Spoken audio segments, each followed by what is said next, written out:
My head is spinning. I've never seen so many people in my whole life. In the yard outside the courthouse, a crowd is bustling around in every direction. Men in suits and ties with bunches of yellowed files tucked under their arms.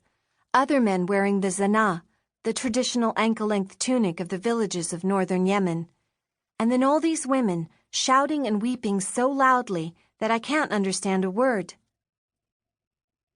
I'd love to read their lips to find out what they're saying, but the niqabs that match their long black robes hide everything except their big round eyes.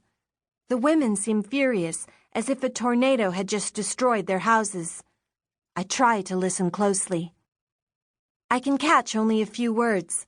Childcare, justice, human rights, and I'm not really sure what they mean.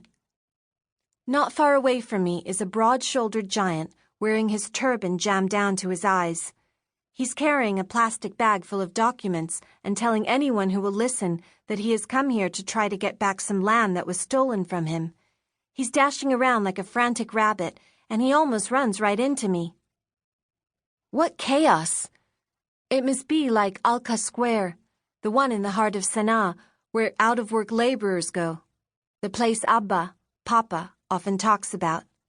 There, it's every man for himself, and they all want to be the first to snag a job for the day at dawn, just after the first azan, the traditional summons to prayer called out 5 times a day by the muezzins from the minarets of their mosques.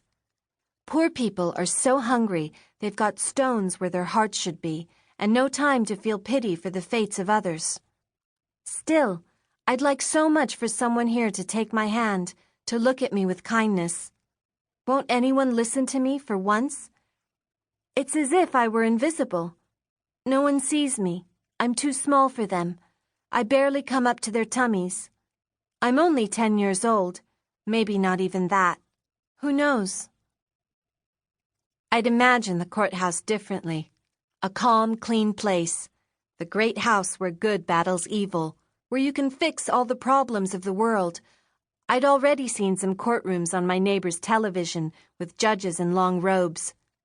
People say they're the ones who can help people in need, so I have to find one and tell him my story. I'm exhausted. It's hot under my veil. I have a headache, and I'm so ashamed. Am I strong enough to keep going? No. Yes. Maybe. I tell myself it's too late to turn back.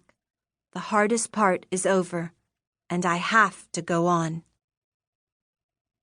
When I left my parents' house early this morning, I promised myself not to set foot there again until I'd gotten what I wanted. Off you go. Buy some bread for breakfast, my mother told me, giving me 150 Yemeni rials, worth about 75 cents. As a matter of course, I pinned up my long curly brown hair under my black headscarf and covered my body with a black coat, which is what all Yemeni women wear out in public. Trembling, feeling faint, I walked only a short way before catching the first minibus that passed along the wide avenue leading into town, where I got off at the end of the line. Then, in spite of my fear, for the first time in my life, I climbed all alone into a yellow taxi. Now, this endless waiting in the courtyard. To whom should I speak? Unexpectedly, over by the steps leading up to the entrance hall of the big concrete building, I spot what look like a few friendly faces in the crowd. Their cheeks dark with dust. 3 boys in plastic sandals are studying me carefully. They remind me of my little brothers. Your weight? 10 rials. One of them calls out to me, shaking a battered old scale. Some refreshing tea? Asks another, holding up a small basket full of steaming glasses. Fresh carrot juice? Suggests a third boy, breaking into his nicest smile as he stretches out his right hand in the hope of earning a small coin. No thanks, I'm not thirsty, and what's on my mind has nothing to do with how much I weigh. If they only knew what brings me here. Bewildered, helpless, I look up again into the faces of the many grown-ups hurrying past me. In their long veils, the women all look the same. What kind of a mess have I gotten myself into? Then I notice a man in a white shirt and black suit walking toward me. A judge, perhaps, or a lawyer? Well, it's an opportunity, so here goes. Excuse me, mister, I want to see the judge.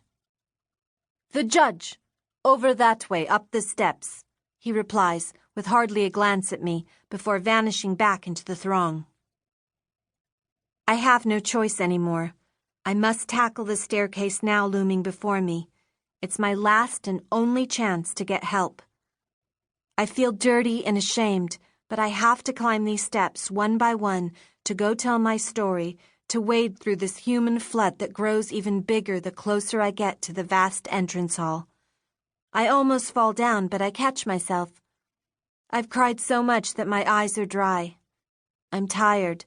My feet feel like lead when I finally step onto the marble floor, but I mustn't collapse, not now.